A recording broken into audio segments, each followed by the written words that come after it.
Ever since WoW, lore has been a major part in World of Warcraft, alongside endgame content. With more and more expansions, it became more and more clear the team tried to put out some good stories. But does it make any sense after almost 20 years? Let's take a look. WoW lore was always in tough spot. There have been good stories such as Arthas, Garrosh and even Sylvanas until a certain point. But we'll talk about that later. But majority was just whatever. First we're gonna ask ourselves the biggest question. Why and what led it to this point? There is usually some pattern that makes the lore clunky. It's either that it needs more than just the game. Although it could work if players would read the books, listen to audiobooks and so on, but no story can rely on players doing that. The game itself should have sufficient story that doesn't require sources outside the game. Usually what ends up happening is that the story is blank or semi-finished, but not fully, and it ends up not fully resonating with players. Other thing that could have caused it is wrong decisions or even not enough time, which ends up with scrapping part of the story and it ends up weird. Such as is the case for some expansions I'm going to talk about. Start of Cataclysm was actually pretty good. World update felt really good. To this day, some updated quests such as Stone Talon Mountains is one of my favorite zones in the whole game. Although there is one big problem with Garrosh. Garrosh in Stone Talon had different ideology, let's just say, than Garrosh was supposed to have since Cataclysm. Sylvanas had her own time to shine, which was really good, but unfortunately Bane's story in Barrens was scrapped and it ended up being weird and is just not doing anything. Alliance on the other hand had no issues and all felt great. Now we're gonna move into patches. First there is Rise of the Zandalari, 4.1 patch. That patch felt so random. Cataclysm overall is all about that thing. Ragnaros, N'Zoth, and suddenly there was Troll patch with updated Zul'Gurub and Zulaman. That doesn't seem like it belongs there. Instead they could make something like ending to Vashir questline, and that would fit the story much better than this update. And they could push Rise of the Zandalari to Mists of Pandaria, where it actually fits. Now we're gonna skip patch 4.2 because that was actually a really good patch, but the whole mess is with Hour of Twilight, 4.3 patch, last patch of Cataclysm. The whole lore there was one big mess. I'm not even talking about Dragon Soul as a raid, which was a disaster, but the story. We went to the future, to the past, and now we return to the present. And we, or Troll, defeated Deathwing with huge Dragon Ball Z beam. That's really something. It was obvious that Blizzard either had to scrap their own idea, or they had no idea what to do with Deathwing at the end. The first issue there was jumping from Pandaria to Draenor. Here is the issue I brought up earlier. The build-up to Draenor was done in a book. So for a good amount of players, it was pretty much asking how and why. Time travel, again, complicated stuff such as connecting past Draenor with present Azeroth.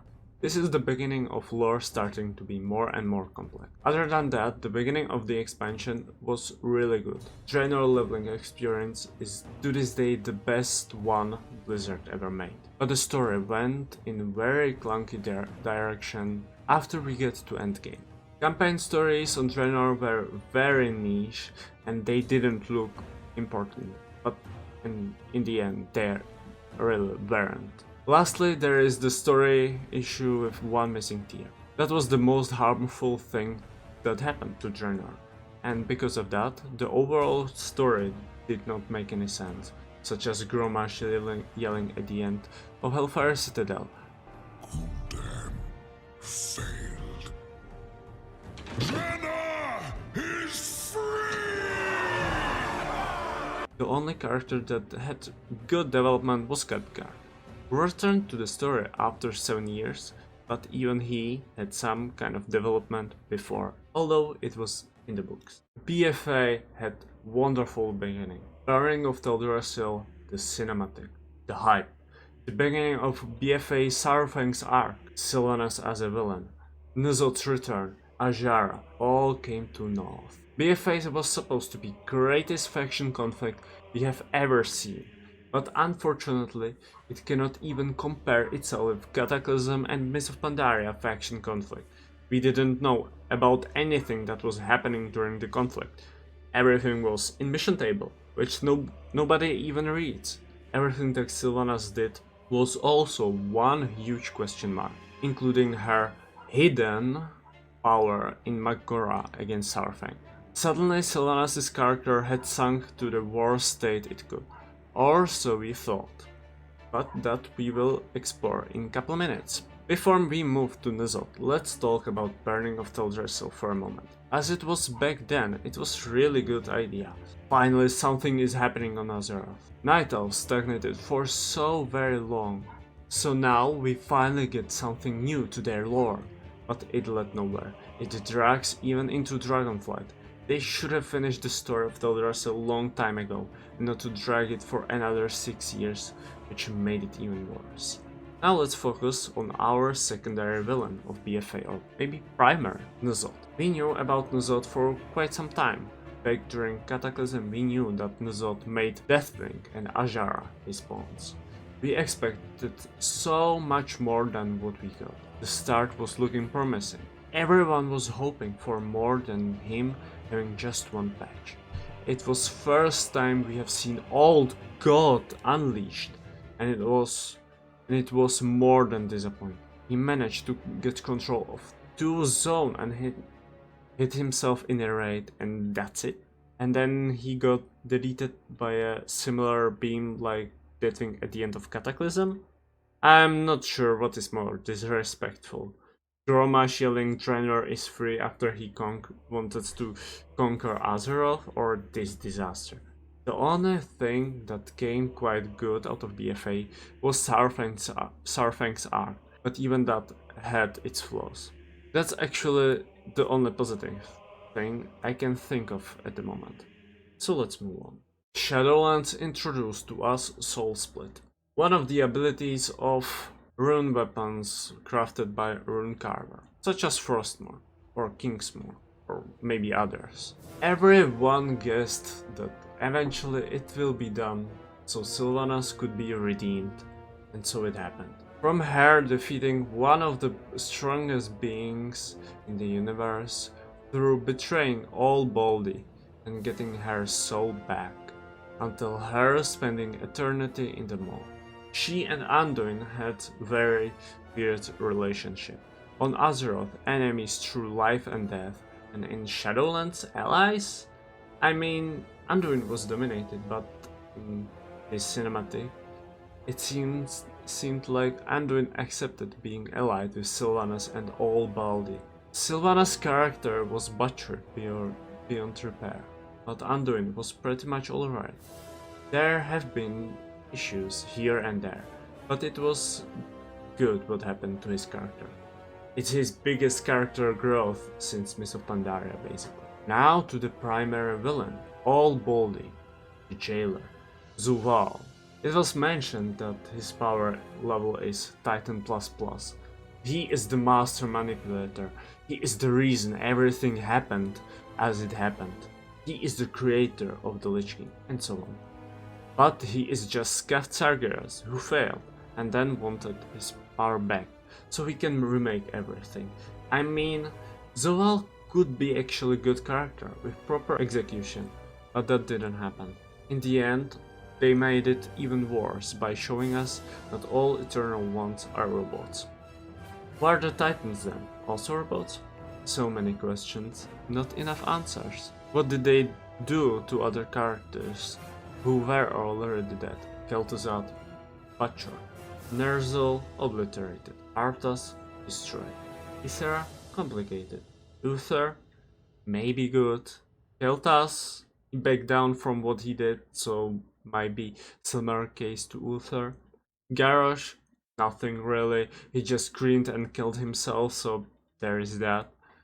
And there were some others, but they felt more like cameos, such as Captain Cookie, Amber Kiernan, Mankrig's wife, Zul'jin, on High Mountain, and so many more. I don't find that many issues with Dragonflight as in BFA or in Shadowlands. It was told to us that there was 5 years of peace since Shadowlands started. But even that doesn't feel right, since majority of characters between factions are now so-called friends, cooperating like nothing happened. It feels very much wrong if you look at races such as Night Elves and Orcs, or Undead and Worgen, and so on. As it is right now, 10.2 isn't out yet, and there isn't release date so far. But from what I have seen, it feels very much dumb. So there is Firelands portal in Emerald Dream, and my question is how and why? Dream should be a place that almost nobody can enter, not even anything like Incarnate, and especially not be able to create a portal into Firelands. Next there is the new World Tree, Amirdrassil. This tree feels like Teldrassil 2.0 except in a dream.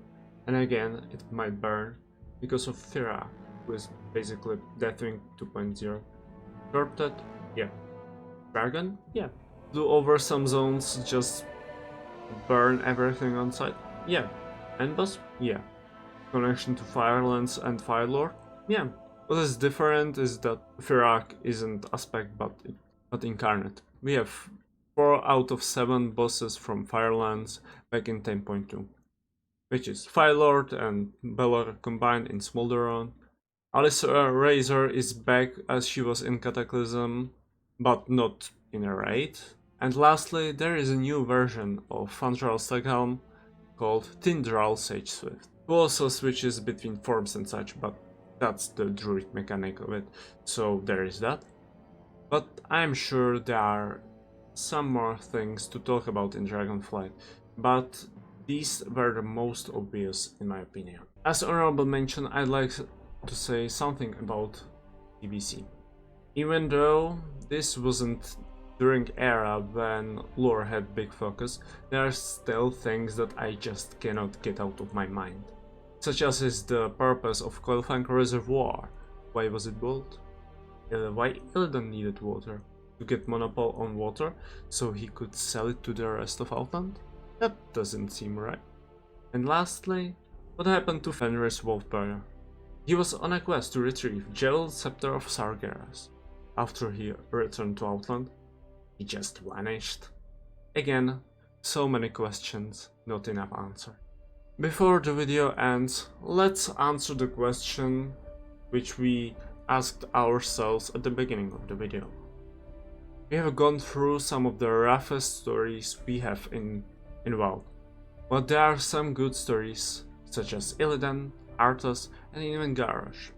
Does it then make any sense now?